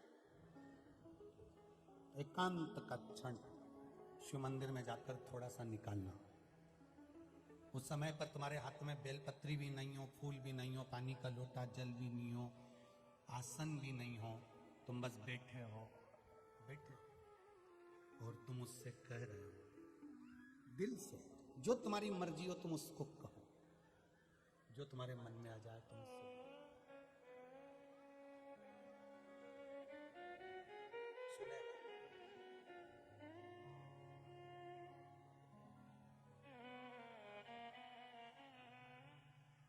मेरी किस्मत का जब गुल खिला, तब जा कर के ये दर मिल गई मुझको चौखट तेरी, सबसे बढ़िया मेरे भोले तेरी सबसे बढ़िया दिल से। जब वो एकांत में बैठा हो, रिटर्न बढ़ाओ रिटर्न, जब वो एकांत में बैठा हो अकेला, तब उस क्षण आपके दिल की बात आप उससे जाकर कहो। और एक बात और सुन लो, अगर मंदिर में नहीं बोल सकते तो घर में जो शिवलिंग होता है, घर के अंदर शिवलिंग रखते क्यों हैं? आप लिंग महापुराण के अंतर्गत उसको श्रवण कर सकते हैं। लिंग पुराण के अंतर्गत घर के अंदर शिवलिंग क्यों रखा जाता है? घर के अंदर शिवलिंग क्यों रखते हैं? और कितनी सुंदर बात हमारी शिव महापुराण की कथा कहती है, लिंग पुराण की कथा कहती है, स्कंद पुराण की कथा कहती है, कूर्म पुराण कहती है, पद्म पुराण कहती है और ब्रह्म विवर्त पुराण कहती है। घर में शिवलिंग है और मान लो घर में आपने रोज बाबा को जल चढ़ाया, रोज आपने पूजन करी, रोज आराधना करी, रोज शिव जी को जल समर्पित कर रहे हो, और मान लो बीच में रजो धर्म आ गया या आप कहीं चले गए और घर में कोई पूजन करने वाला नहीं है, तो शिव महापुराण की कथा यहाँ तक कहती है कि घर में जो शिवलिंग है अगर आप उसको ना छुएंगे, बाहर भी चले गए, रखा हुआ है, किसी ने जल भी नहीं चढ़ाया, किसी ने पुष्प भी नहीं चढ़ाया, किसी ने कोई चावल का दाना भी नहीं चढ़ाया, अगर आप घर में रखी हुई एक बेलपत्र भी भले वो सूख गई हो, कैसी भी हो, अगर बेलपत्र सूख भी गई हो तो वो बेलपत्र भी आप शिव जी के पास में रखकर चले जाएंगे, तो आपने कितने दिन जल नहीं चढ़ाया उसका पुण्य तुम्हारे खाते में रहेगा, इस दोष नहीं लगेगा। एक बेलपत्र में वो फल होता है, एक बेलपत्र में वो बल होता है कि गंगा के जल के बराबर, सरयू के जल के बराबर, कावेरी छिपरा नर्मदा के जल के बराबर बेलपत्री मात्र शिव के करीब में रखी रहती है, तो वो जल के बराबर ही रखी रहती है कि रोज आप जल चढ़ा रहे हैं शिव जी। घर के लोगों से इतना तो कह सकते हो कि मुझे हाथ नहीं लगाना, मेरे को बाहर जाना है, तुम एक काम करो ये बेलपत्री शिव जी के पास रख दो, मैंने यहाँ रखी है, मैंने यहां पर रखी है, ये बेलपत्र आप शंकर जी के पास में रख दो, इतना तो कह सकते हो, इतना तो भगवान का वर्णन कर सकते हो, ये रख दो शिव। एक बेलपत्र शिव को समर्पित कर, और 10 दिन हो गए, 8 दिन हो गए, 15 दिन हो गए, 20 दिन हो गए, कोई बात नहीं, दुखी मत होना, शिव तुम्हारे हैं और तुम शिव के, भटकना नहीं है, भटकना नहीं, तुम शिव के हो, शिव तुम्हारा। हाँ ये जरूर है, घर से जब जाओ तो शिवलिंग तुम्हारे घर में जो पारत का, नर्मदा का, कंकर शंकर जो रखा हुआ है, जो शिवलिंग है उसको कह कर जाना, बाबा तेरा घर है, तुझे संभालना है, हम भी तेरे हैं, तेरे भरोसे पर जा रहे हैं, तेरे भरोसे पर वापस आएंगे, ऐसी कृपा करना जिस कार्य के लिए जा रहे हैं वो कार्य तू साथ चल और उसको सफल कर देगा, ये भरोसा। ना जाने कौन ने तुमको अकल दे दी, ना जाने कौन ने तुमको ऐसी बुद्धि दे दी कि भगवान को डलिया में लेकर जहां जाओ भगवान को डलिया में लेकर जाओ, ये कौन ने अकल दी, ये कौन ने बुद्धि दी तुमको? कौन ने कहा तुमसे कि तुम भगवान को डलिया में बिठाकर उनके धक्के खिलाओ, ना जाने कौन नारी कैसी, ना जाने कौन पुरुष कैसा, तुम्हारे हाथ झूठे हो रहे हैं, पात्र झूठे हो रहे हैं। ये अकल दी कौन ने तुमको कि इनको साथ में ले लेकर घूमो? ना, वो घर का सेठ है, घर का मालिक है, तुम कहीं पर भी जाओ संभालना उसकी जवाबदारी है।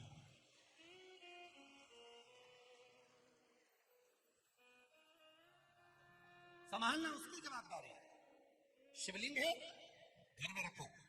आप अगर घर से बाहर जा रहे हो, कहीं जा भी रहे हो, तो तुम्हारे घर में लड्डू गोपाल हैं, ठाकुर जी हैं, विराज रहे हैं, उनके लिए डब्बे में मिश्री रखकर आओ। जैसे तुम कहीं जाती हो तो बच्चों के लिए कुछ रखकर आती हो, यहाँ आई हो तो रोटी बनाकर आई हो, पति के लिए टिफिन लगाकर आई हो, बच्चों का टिफिन लगाकर आई हो, कोई बच्चा वापिस आएगा स्कूल से तो क्या खाएगा, उसके लिए डब्बे में रख के आई हो। तो उसी तरह घर के ठाकुर जी के लिए रखकर जाओ, मिश्री डब्बी में भर कर रखो, सामग्री रखो, थोड़ा झारी जी भर दो, जल भर दो, जल रख दो उनके पास में कि मैं लेट हो जाऊं तो तुम पानी। विश्वास जगाना, ढोंग नहीं, प्रपंच नहीं, छल नहीं, दिल से भाव जागृत करिए। हमारे भीतर से भाव जागृत होगा तो भगवान मिलेगा, तो भगवान मिलेगा। 24 घंटे जपते रहो, जपते रहो, जपते रहो, जपते रहो, तो भगवान नहीं मिलता। और मीरा, कर्मा, नामदेव, ध्रुव, प्रहलाद, नरसिंह जैसे भगत नहीं जपते, बस केवल उसको तक ही लगाकर देखते ही रहते हैं तो परमात्मा मिल जाता है। दिल से मिलता है, प्रपंच से नहीं, ढोंग से नहीं, छल से। अब कोई ने कहा गुरुजी शंकर भगवान का स्मरण करना, घर में जो शिवलिंग है उसकी पूजन करना। कोई कहता है कि घर में शिवलिंग नहीं रखना चाहिए, तो जो कहता है उसको एक बार शिव महापुराण अच्छे से पढ़ लेना चाहिए। जो कहते हैं घर में शिवलिंग ना हो उनको शिव पुराण अच्छे से पढ़ना चाहिए। गीता प्रेस गोरखपुर की एक शिव महापुराण की कथा, एक पुराण अपने घर में लेकर आओ और दिल से एक एक लाइन। हम ये भी नहीं कहेंगे कि तुम संस्कृत में पढ़ो, तुम तो हिंदी पढ़ना जानते हो तो हिंदी में पढ़ो। धीरे धीरे एक एक लाइन को पढ़ना, समझना कि हमारी पुराण क्या कह रही है, इस पुराण के अंदर क्या क्या लिखा है, क्या हमको समझना पड़ेगा। कहीं सियोर वाला महाराज झूठ तो नहीं बोल रहा व्यासपीठ पे बैठकर। एक एक चीज पढ़ो। काली मिर्च चढ़ाने से क्या होता है, जल चढ़ाने से क्या होता है, बेलपत्री पर शहद लगाकर चढ़ाने से क्या होता है, शंकर जी को दही का शिवलिंग क्यों बनाया जाता है, अरहर की पत्ती क्यों चढ़ाई जाती है, क्यों सरसों चढ़ाई जाती है, सरसों के फूल का क्या महत्व है, जल में तिल डालकर क्यों चढ़ाया जाता है। एक एक महत्व को आपको पढ़ना पड़ेगा। ये केवल सियोर वाले महाराज के कहने पे मत चलना, पढ़ो, स्मरण करो कि कहां से बोल रहा है महाराज, किस जगह से बोल रहा है, वो तुम्हारी बुद्धि में आना चाहिए, तो तुम्हें सुनने में और आनंद आएगा। हमने पढ़ रखा है, महाराज जी ने यहाँ से बोला है, हमारे स्मरण में है, महाराज जी ने यहाँ से बोला, तो आनंद और बढ़ेगा, और भक्ति बढ़ेगी, और जागरूकता बढ़ेगी। हर कोई कह देता है तुमसे क्यों जा रहे हो शिव मंदिर, शंकर जी को जल चढ़ाने से कुछ नहीं होगा। ये पत्र लिखा, अगर पत्र कहीं नहीं गया होगा तो मिल जाएगा।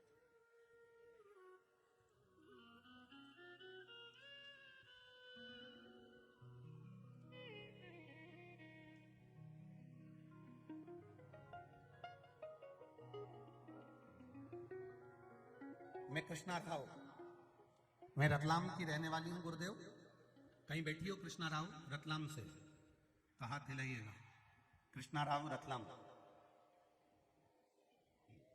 कहीं बैठी हो तो हाथ हिलाइएगा। आप ही हैं, कहीं बैठी हो कृष्णा राव रतलाम, अच्छा इधर है, हाथ हिला दो। जो बच्चा बच गया वो आया साथ में, यही है। अच्छा, एक बार इस बच्चे को दिखा देना टीवी पर।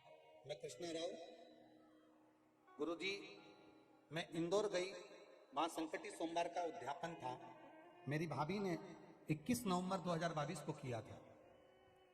मैं मेरे पूरे परिवार को लेकर इंदौर गई, और इंदौर में मेरी बहू, उनके रिश्तेदार के यहाँ 22 नवंबर को वहां मिलने गए, और वहां से मेरा पोता 22 नवंबर 2022 को 20 फीट ऊपर छत से नीचे गिर गया और जमीन पर आकर टपक गया। उसको 4 हॉस्पिटल में लेकर गए, परंतु सभी हॉस्पिटल ने हाथ नीचे कर दिए, क्योंकि ये बच्चा श्वास लेना बंद कर दिया था। चोइत्राम हॉस्पिटल में ले गए, भर्ती किया, पर डॉक्टरों ने कहा, जवाब दे दिया कि इसकी कोई गारंटी नहीं है, हम वेंटिलेटर पर पटक देते हैं, भरोसा नहीं है, पक्का नहीं है। बच्चे को वेंटिलेटर पर डाला गया, गुरुदेव होश नहीं है, बच्चे को सुध नहीं। 24 नवंबर का दिन आ गया, 2 दिन हो गए पर बच्चे में कोई गतिविधि नहीं। तब मेरा भतीजा शिवजी के मंदिर की चढ़ी हुई एक बेलपत्र ले आया और जल ले आया, और उसके मुख में, डॉक्टरों ने तो नहीं डालने दिया, पर हमने उसके मुंह पर, होठ पर उस जल को लगाया और बेलपत्री रखी। बाबा की कृपा से 15 दिन तक लगातार बेलपत्री दी, और डॉक्टर ने कह दिया था इसका कोई भरोसा नहीं, वेंटिलेटर पर 15 दिन तक पड़ा रहा बच्चा। श्वास बस चल रही थी, शरीर चालू नहीं था। बाबा की कृपा देखिए गुरुदेव, जहां डॉक्टरों ने हाथ खड़े कर दिए थे, वहां एक बेलपत्री और जल ने बाबा की कृपा से इस बच्चे को बचा लिया। हमारे बीच में दद्रव धाम वाले महाराज जी पधारे हैं, एक बार जोरदार ताली बजाकर साजा। ये बच्चा देवाधिदेव महादेव की कृपा से बचा। एक बार बच्चे को ऊंचा कर दो, हाथ थोड़ा सा, दोनों हाथ उठाकर हर हर बैठिए। श्री शिवाय नमस्ते।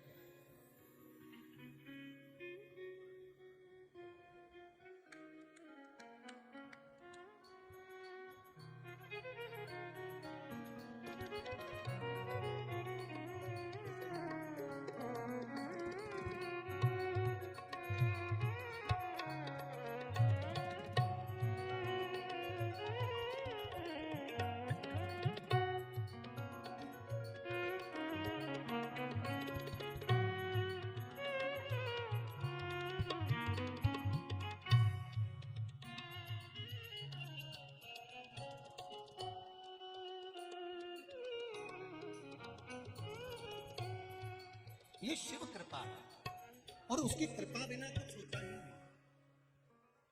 जिसने शिव तत्व को जान लिया उसका जीवन सार्थक हो जाता है। शिव महापुराण की कथा कहती है जीवन की सार्थकता परमात्मा के भक्ति में।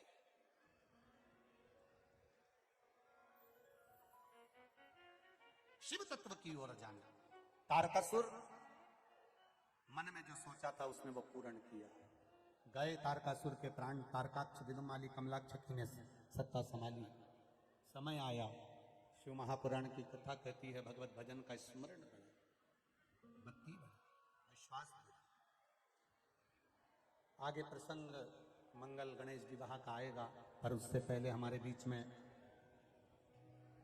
संत विराजमान हैं, साधु संत हमारे बीच में विराजित हैं। उनके आशीष वचन 2-2 क्षण के अपन सब श्रवण करेंगे और देवाधिदेव महादेव की कृपा, भक्ति और विश्वास को धारण करेंगे। कल शिव महापुराण कथा का जो यहाँ का समय रहेगा उज्जैन नगरी का, इस पावन प्रांगण का, सुबह 9 बजे से 12 बजे तक रहेगा। 12 बजे कथा विराम हो जाएगी। टीवी पर 1 बजे से 4 बजे तक श्रवण करने को मिलेगी। 10 तारीख को यहाँ कथा विराम होकर 14 तारीख को देपालपुर में प्रसूति शिव महापुराण की कथा प्रारंभ होगी। जिन नारियों को 30-30 वर्ष, 28-28 वर्ष संतान के सुख नहीं, या विवाह आदि में भी जो बांधा रहती है, उसके अनुसार उस शिव पुराण का स्मरण जरूर करें। और जितने लोग देपालपुर के आसपास में निवास करने वाले हैं उनसे भी निवेदन करेंगे, आपके क्षेत्र में ये कथा बाबा की कृपा से क्षेत्रवासियों को मिली है। मध्य प्रदेश में तो अब 1-1.5 साल कथाओं का क्रम नहीं है, क्योंकि 2 कथा और, एक देपालपुर की एक जबलपुर की। उसके बाद में मध्य प्रदेश में कथाओं का क्रम नहीं है, पर जो कथा देपालपुर वालों को मिली है, इसके बाद देपालपुर साइड में कथा लगभग 7 वर्ष के बाद नंबर लगेगा। इसलिए देपालपुर के आसपास के क्षेत्रवासियों से निवेदन है, प्रेम से इस कथा का रसतत्व ग्रहण करें और अपने जीवन को सार्थक बनाएं। हमारे बीच में विराजमान परम पूज्य गुरुदेव 1008 महामंडलेश्वर शांति स्वरूपानंद जी महाराज 4 धाम मंदिर से विराजमान है। निवेदन करूंगा आशीष वचन 2 क्षण के, थोड़ी सी देर के आशीष वचन हम सबको मिले। बड़ी सुंदर वाणी है परम पूज्य गुरुदेव शांति स्वरूपानंद जी महाराज जी की। इतनी सुंदर श्रीमद् भागवत कथा आप कहते हैं कि हमको तो लगता है कि कृष्ण स्वयं आकर आपके रूप में बोलते हैं। ऐसी सुंदर वाणी परम पूज्य गुरुदेव 1008 महामंडलेश्वर श्री शांति स्वरूपानंद जी महाराज 4 धाम मंदिर उसके बाद में ददरुआ धाम सरकार के भी 2 आशीष वचन लेवेंगे। तो पहले परम पूज्य गुरुदेव जी, सभी लोग बैठे रहो 2 क्षण। आज छठा दिन है, कल तो विराम हो जाएगा। जितना देर भगवान का सत्संग मिल जाए इससे बढ़कर क्या चाहिए। ओम विश्वानि देव सप्तुर्दुर्तानि पराशुभ यद भद्रम तन्नाशुभ। ओम शांति शांति शांति। परम सिद्धे व्यास गादी पर विराजमान श्री मिश्र जी, इनकी कथा चारधाम मंदिर के प्रवचन हॉल में भी भागवत कथा हुई थी। महाराज जी वहाँ 7 दिन तक अपने प्रवचनों से भक्तों को भगवान श्री कृष्ण के चरित्र का गुणगान करते रहे। आदरणीय हमारे इस आयोजन के आयोजक महापौर श्री टटवाल जी, आपने 2016 के बाद 2028 में कुंभ कैसा होना है ये दुनिया को दिखा दिया है। अब जो कमी आपके क्षेत्र में रह गई हो उसे अभी से पूरी करना शुरू कर दो, क्योंकि अब आपसे ट्रैफिक अभी नहीं संभल रहा है तो 28 में कैसे संभालोगे ये